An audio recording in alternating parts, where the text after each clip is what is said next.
이게 저희 이제 기업들이 고민하는 건 다 마찬가지겠지만은 이제는 경제가 이제 저성장 시대라고 얘기할 수가 있거든요. 보시면은 장표에서 보시는 바와 같이 이제 매 정부 5년마다 경제 성장률이 약 1% 정도로 계속적으로 떨어졌어요. 그래서 거의 뭐 김영삼 정부가 한 거의 6% 후반이었다고 하면은 지금 이제 박근혜 정부 때는 한 2%대로 들어왔고, 이런 환경이 이제 코로나19에 의해서 더 악화됐고, 한국 같은 경우가 이제는 올해 같은 경우에는 한 마이너스 1.1%의 GDP 성장을 갖다 보일 걸로 예측이 되어 있고, 세계 경제 성장률이 마이너스 4.4%라고 아마 올해 예측이 되고 있더라고요. 이거는 저기 세계 그 경제공황 20년대 말 30년, 29년, 30년대 그때 마이너스 8%를 차지하고서는 최하의 경제 성장률이라고 얘기를 하고 있더라고요.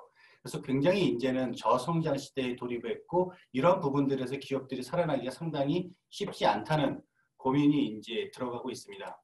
게다가 이제는 더 잘 아시겠지만 결국은 이 전체적으로 초연결성 그리고 초지능화에 기반해서 이제는 이 융복합 시대로 변화하면서 산업 간의 경계라든지 아니면 우리 사업의 모습들이 급격하게 변하고 있다는 것도 지금 고민 중에 하나인 것 같아요.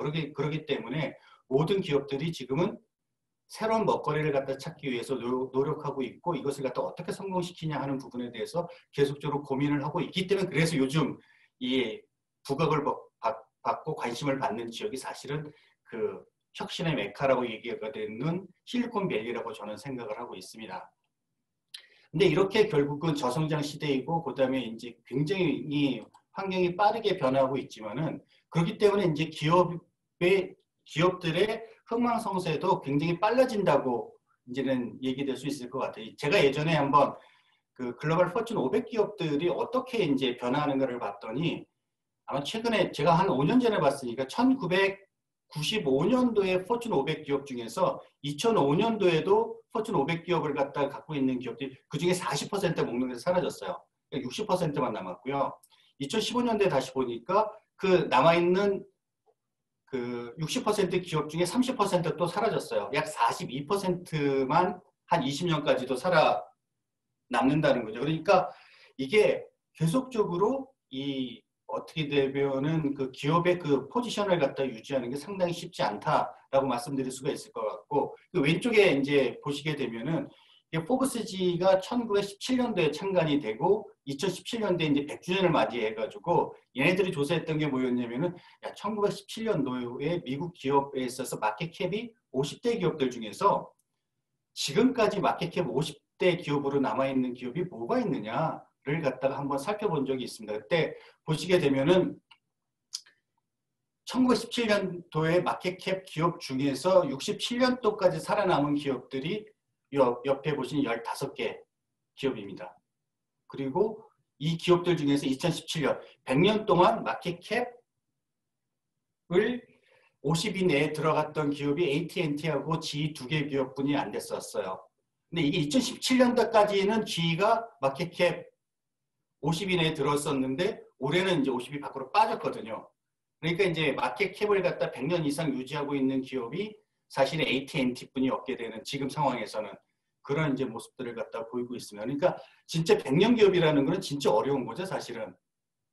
그렇지만 또 이렇게 굉장히 급변하는 환경 시대에서는 또 그만큼 또 성장의 기회도 있다고 생각이 됩니다. 그래서 예전 같은 경우는 보편적 포춘 500대 기업이 이 마켓캡이 1조 달성하는 데 있어가지고 걸렸던 기간이 20년이라고 얘기를 한다면은 구글은 약 8년, 페이스북은 한 5년, 그리고 최근에는 뭐 오큘러스 같은 경우가 페이스북에 팔린 거 맞죠?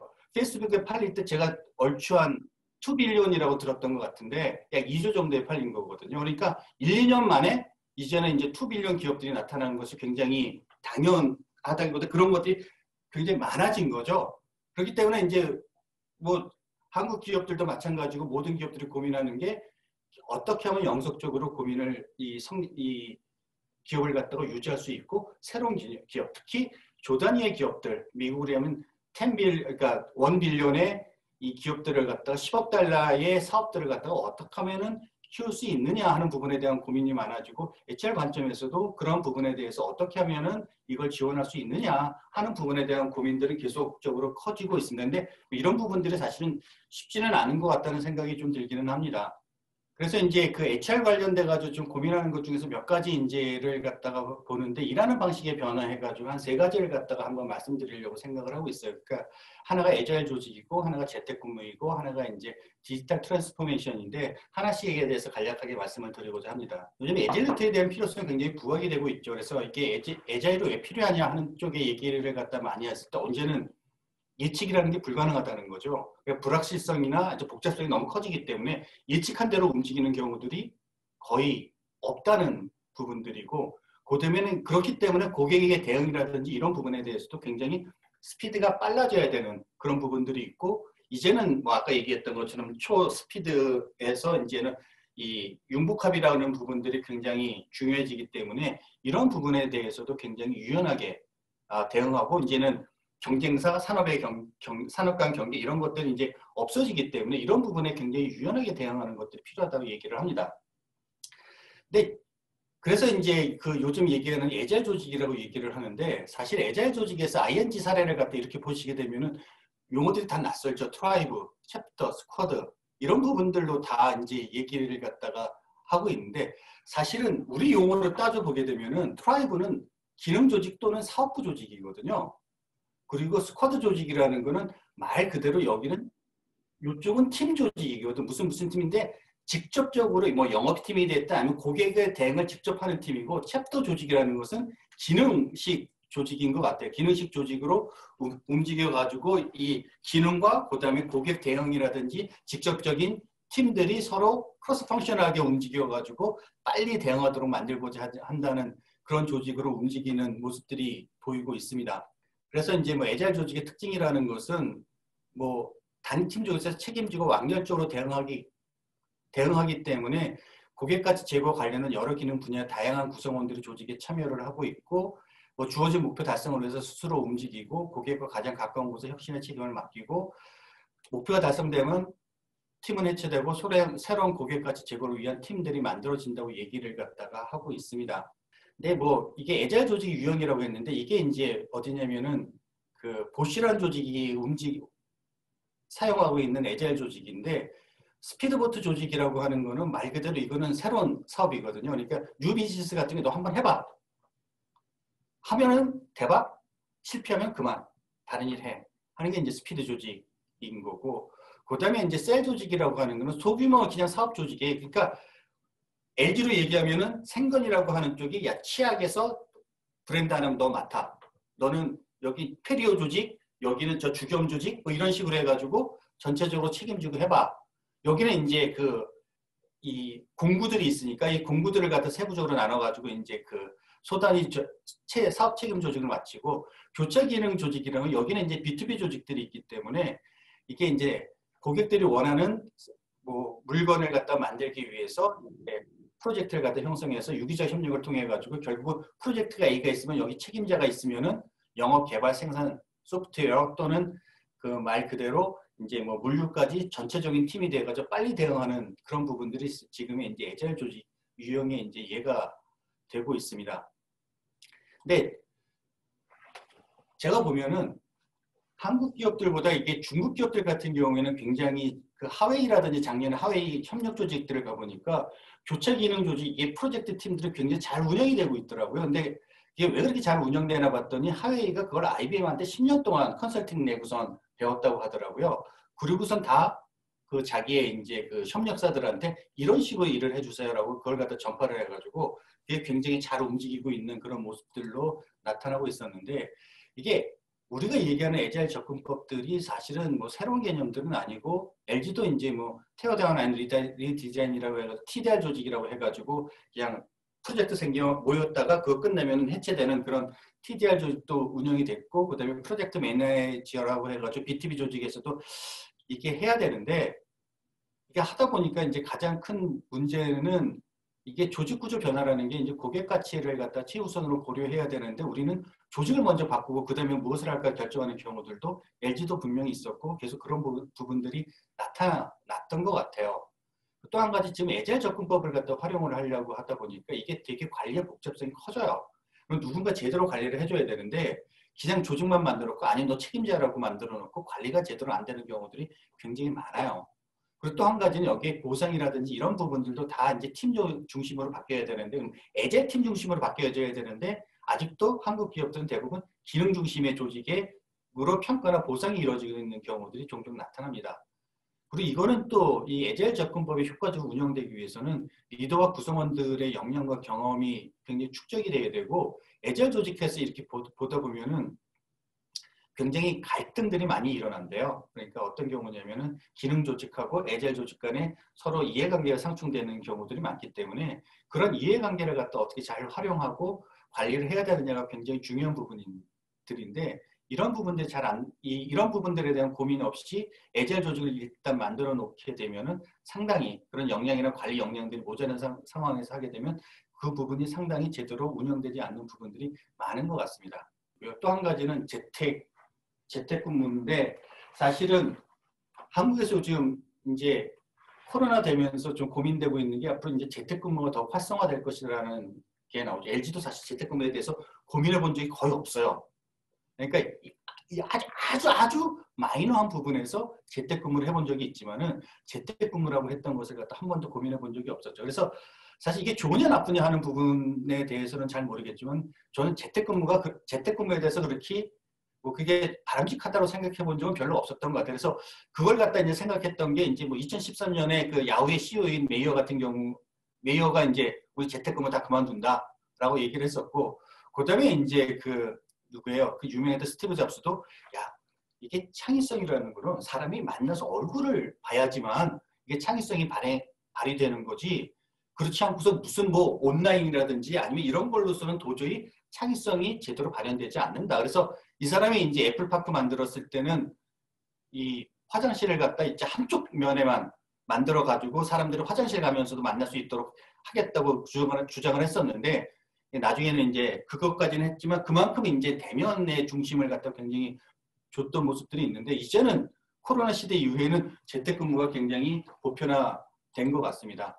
그래서 페이스북 같은 경우에도 사실 주커버그도 재택근무를 갖다가 좋아하지 않았다고 얘기를 하는데, 이제는 그게 활성화되다 보니까 그때 이제 질문했던 몇 가지 중가 뭐 강한 조직 문화를 갖다 구축하고 유지할 방법, 집단 창의성을 촉진할 방법, 유대감, 그다음에 재택 근무자가 느낄 불안감을 어떻게 해소할 것인가, 그다음에 이제 특히 이제 신입사원들 같은 경우에는 어떻게 온보딩 시킬 건가 등에 대해서 이제 페이스북에 주커버그가 이제 얘기를 했다고 얘기를 하는데, 한국 기업들도 이제 똑같은 것을 갖다 느끼고 있는 것 같아요. 그래서 이게 코로나 확산으로 인해서 사실은 아무런 준비가 안 된 상황에서 그냥 재택근무가 시작이 돼버렸거든요.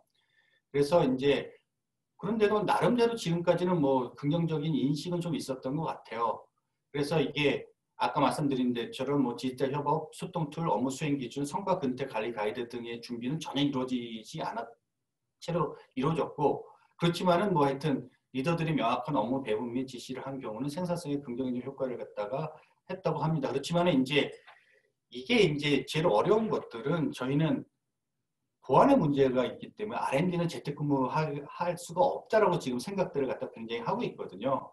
그래서 그런 관점이라고 하면은 사실은 실리콘밸리라든지 이런 쪽도 보안의 문제라든지 이런 부분도 상당히 클 테고, 그 다음에 이제 또 이 창의성이라든지 이런 거 하기 위해서는 또 모여야 되는 그런 부분들도 있는데, 이런 부분 재택근무가 갖고 있는 장점과 오프라인이 갖고 있는 장점을 갖다가 어떻게 이제 묶어가지고 이걸 효과적으로 활용해야 되느냐, 앞으로는 이게 더 많아질 수밖에 없는데 이런 것들을 갖다 어떻게 해야 되느냐 하는 부분도 사실은 저희가 갖고 있는 고민 중에 하나입니다.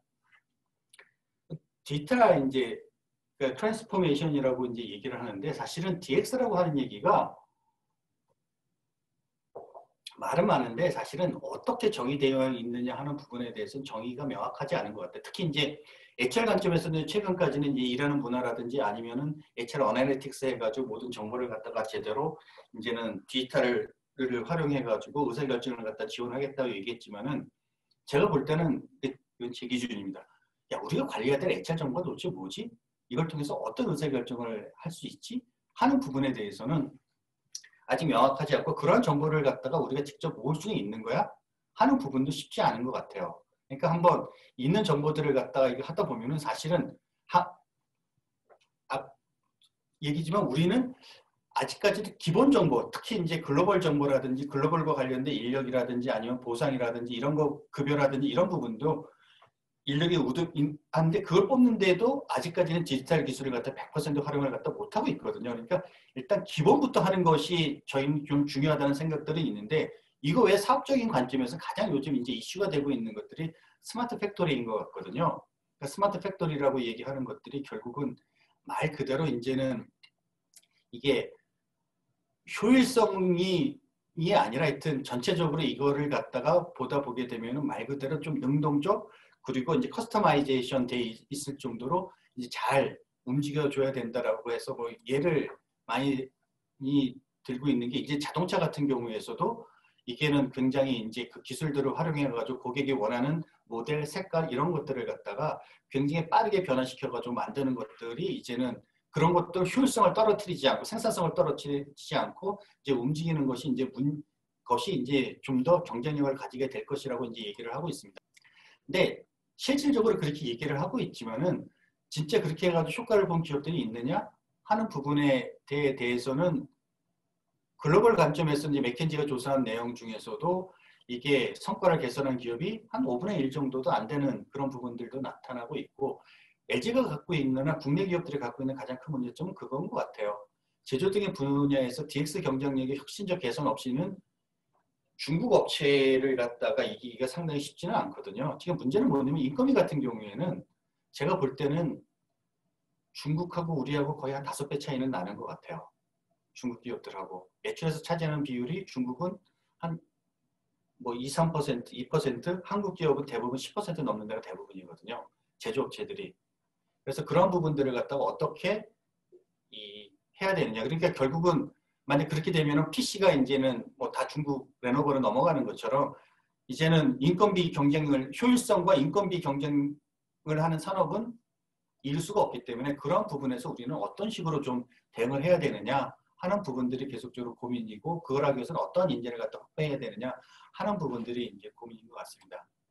그다음에 인재 확보 육성과 관련돼서는 사실은 이제 제일 어려운 게 구성원의 이제 업스킬링, 리스킬링하고 채용 전략이라고 말씀드릴 수 있는 것 같은데 뭐 잘 아시겠지만 이제는 뭐 우리가 필요한 역량이 미래는 굉장히 바쁘다고 생각이 되고 있고요. 제가 이게 사실은 한 몇 년 전까지만 하더라도 제가 온라인으로 이렇게 회의를 하고 그다음에 이제 뭐 강의하고 발표하리라고 생각은 별로 안 했었거든요. 근데 이런 것들이 이제는 너무나 당연시 되고 이제는 뭐 우리가 얘기했던 것처럼 이제는 미래의 핵심 역량 중에 하나가 이제 스토리텔링이라든지 아니면 디지털 리터러시라든지 아니면 이터레이션을 통해서 새로운 방법을 갖다 찾아내는 그런 능력들이 굉장히 중요해지라고 이제 얘기를 갖다 하고 있습니다. 그래서 이 2016년에 이제 세계 경제 포럼에서 얘기했던 내용 중에 하나가 이제 전체적으로 16년에 사용하는 기술의 3분의 1 이상이 있죠. 올해죠. 올해 같은 경우에는 다른 기술로 대체될 것으로 이미 예상을 했는데 진짜 그랬는지는 아직까지 저도 조사를 안 해봤기 때문에 모르지만은 굉장히 그만큼 기술들이 많이 발생이 되고 있고요. 그래서 AT&T 같은 경우에는 뭐 이게 너무나 잘 아시는 사례니까 결국은 이 전체적으로 이제 신기술을 갖다 학습할 수 있도록 평생 학습을 갖다 기업 문화로 장착을 했다고 얘기를 하고 있습니다. LG도 고민하는 내용들은 이런 것 같아요. 학습하고 그다음에 쫓아가는 게 두 가지 이슈인 것 같아요. 하나는 우리가 학습해야 되는 것 중에 하나가 미래가 어떻게 변하지? 트렌드를 갖다 제대로 알아야 되거든요. 그러니까 과거 같은 경우는 트렌드가 크게 변하지 않기 때문에 리더들이 현재 하는 사업을 갖다 열심히 하면은 큰 문제가 없었어요. 근데 지금의 문제는 뭐냐면은 트렌드가 변하고 있는데 지금 하고 있는 사업을 갖다 열심히 하면 열심히 할수록 더 빨리 망한다는 게 문제가 돼버리고 있는 거거든요. 그렇기 때문에 이 앞으로는 이 환경을 얼마나 빨리 센싱할 수 있느냐. 그리고 사실 그래서 미국에든 실리콘밸리 페이스북 또는 뭐 보면 아마존 이런 쪽 또는 뭐 구글 이런 쪽은 도대체 어떻게 미래를 갖다가 예측하고 그걸 센싱하고 있지? 이런 부분에 대해서도 한국 기업들이 상당히 사실은 관심이 높습니다. 그래서 한번 뭐 찾아본 적도 있고 우리도 이제 하고 있는데 거기는 그게 어느 정도 이제 좀 더 생활화돼 있고 그걸 실험할 수 있는 부분들이 있는데 한국은 사실은 그런 부분에 대해서 경험도 없고 역량이 있느냐 하는 부분도 조금 이제 고민되는. 그래서 SK 같은 경우는 매년 이제 8월 되면은 그런 트렌드 공부해가지고 그때 제가 이제 그 관련되는 사람한테 얘기 듣기로는 CEO들이 너무나 이게 이 환경 변화에 대해서 너무나 나이브하게 대응을 하고 있는 것 같다. 그래서 일단 변화가 뭔지를 갖다가 좀 가르쳐 줘야 되겠다라고 해서 이제 8월에 이제 갑자기 이름 까먹었네. 하여튼 매년 CEO들 모두 모아가지고 이제 하는 워크숍을 갖다가 진행하고 있는 것 같고, LG도 이제 그런 부분에 대해서 이제 계속적으로 트렌드, 연구원에서도 사실 트렌드 연구 부분이 생겼어요. 새롭게 이제 그게 작년에 생겨가지고 계속적으로 이런 부분들을 갖다 CEO들한테 정보를 제공해주고, 그다음에 이런 것들을 갖다 어떻게 사업과 연계시킬 것이냐 하는 부분에 대한 고민들이 계속적으로 크고 있고, 그런 부분들을 갖다 어떻게 교육시키고 어떻게 이제 좀 더 실행시킬 수 있는 조직을 갖다 만드느냐가 이제 고민인 것 같습니다. 뭐 그런 얘기들이 계속되고 있고, 그다음에 채용 전략이라고 하는 부분들은 사실 가장 중요한 거는 이런 것 같아요. 채용이라고 하는 부분들은 한국 기업들은 사실은 이게 이제는 뭐 사람이 이제 중요하다는 것. 그러니까 결국 이렇게 빠른 변화의 시기에서는 이제 시스템이 아니라 사람이 거기에 대응을 해야 되기 때문에 그런 변화를 인식하고 거기에 재빨리 대응하는 것이 사람이기 때문에 사람의 중요성에 대해서는 분명히 인식을 하고 있는데 이 좋은 사람들을 갖다가 어떻게 확보를 해야 되느냐 하는 부분에 대한 고민은 계속적으로 커지고 있고, 그래서 이제 한 가지 명확해진 거는 이거죠. 이제 과거에 저 들어올 때는 학교에 들어와가지고 원서 다 받아갔거든요. 쫙 해가지고 그룹 공채였거든요. 그게 계속적으로 한 30년간 이어온 한국의 대기업의 채용 문화라고 한다면 이제는 공채가 점점 사라져 왔고 이제는 거의 사라질 것이라고 생각이 됩니다. 그래서 LG도 이제는 공채를 갖다 거의 안 하고 필요한 직무에 따라서 필요한 인재를 갖다 확보해주는 그런 부분들이 나타나고, 필요에 따라서는 일부 직무에 대해서는 좀 더 보상이라든지 이런 것도 차별적으로 가겠다라고 생각을 갖다 하고 있는 것 같습니다. 그래서 이게 우리가 이제 뭐 라이트 피플이나 이런 사람들을 갖다 라이트 타임에 뽑기 위해서 어떤 것을 해야 되느냐. 그래서 뭐 AI를 통해 가지고 이제 조금 전체적으로 이제 스크린을 하는데도 도움을 받자라고 하는 것들이 지금의 모습들이긴 한데, 이것도 결국은 이제 좀 이 자료가 모이고 경험이 쌓여야지만 효과가 나타내라고 생각이 됩니다. 그래서 제가 드리는 말씀은 이런 것 같아요. 제가 이렇게 보다 보게 되면은 한국 기업들이 궁금해하는 것들은 이런 것들을 갖다 궁금해하고 있는 것 같아요. 그러니까 보다 보게 되면은 야, 우리가 지금 일을 하고 있는데 아까 얘기했던 것처럼 우리 보니까 조직 운영의 모습이라든지 아니면은 우리 이 전체적으로 봤을 때 일하는 방법이라든지 또는 이 채용하는 모습이라든지 이런 부분에 대해서 우리가 많은 변화가 필요하다고 생각을 하고 있는데, 야, 이런 것들을 갖다 제대로 하려고 하면은 특히 이제 이 신속하게 대응하기 위해서는 그것의 베스트 모델이 실리콘밸리에 있는 기업들이 아닐까. 그러면 한국에 있는 기업들과 실리콘밸리는 과연 일하는 부분에서 어떤 부분에 대해서 공통점이 있고 어떤 부분에서 차이점이 있을까 하는 부분들이 사실은 이 위에 계시는 분들이 상당히 좀 궁금하게 생각하는 그런 모습인 것 같습니다. 그래서 사실은 하나에 대해서도 모든 부분에 더 있는데 그런 부분에 대해서도 사실은 그런 차이점에 대해서 한번 얘기해 볼 수 있는 기회가 되고 그걸 갖다가 정리를 한다면은 사실 굉장히 좀 도움이 되고 앞으로도 계속적으로 이 HR을 갖다 해 나가는 데 있어서 좀 필요한 그런 작업이 아닐까라고 저는 생각을 해서 간략하게 했나요? 그래도 시간이 꽤 지났는데 하여튼 말씀을 드렸습니다. 감사합니다.